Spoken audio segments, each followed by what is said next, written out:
Hi friends, welcome to Vennila vlog.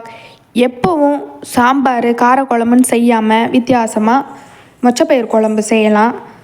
நல்ல சூடாக சாதம் போட்டு அந்த வெள்ளை மொச்சப்பயிறு குழம்பு ஊற்றி உருளைக்கிழங்கோடு சேர்த்து குழம்பு ஊற்றி அதுக்கு சைடிஷாக நான் சீனியவரைக்காய் தேங்காய் போட்டு நல்ல துருவின பொரியல் தான் வச்சுருந்தேன். நல்ல சூடாக ஆவி பறக்க சாப்பிட்டோம் அப்படின்னு அவ்வளோ இதுவாக ருசியாக இருக்கும். வாங்க அதை எப்படி செய்யலான்னு பார்க்கலாம். நான் அதுக்கு ஒரு கடாயில் 2 கரண்டி எண்ணெய் ஊற்றிக்கிட்டேன். எண்ணெய் ஊற்றினதுக்கப்புறம் பல்லாரியும் பச்சை மிளகாய் கருவேப்பிலை எல்லாத்தையும் ஆட் பண்ணிக்கிட்டேன். பல்லாரி நல்லா வதங்கினதுக்கப்புறம் 2 தக்காளி ஆட் பண்ணிக்கிட்டேன். தக்காளி வதங்குறதுக்காக உப்பு மஞ்சள் தூள் போட்டு வதக்கிட்டு உருளைக்கிழங்கு ஆட் பண்ணிக்கிட்டேன். உருளைக்கிழங்கையும் நல்லா அது கூட உப்பு மஞ்சள் தூள் கூட மிக்ஸ் பண்ணதுக்கப்புறம் நம்ம குழம்பு தூள் போட்டு நல்லா மிக்ஸ் பண்ணிக்கலாம். மிக்ஸ் பண்ணதுக்கப்புறம் கொஞ்சமாக தண்ணி விட்டு நல்லா கொதித்து வந்ததுக்கப்புறம் நம்ம அவிச்சு வச்சுருந்த மொச்சப்பருப்பை இதில் சேர்த்துக்கலாம்.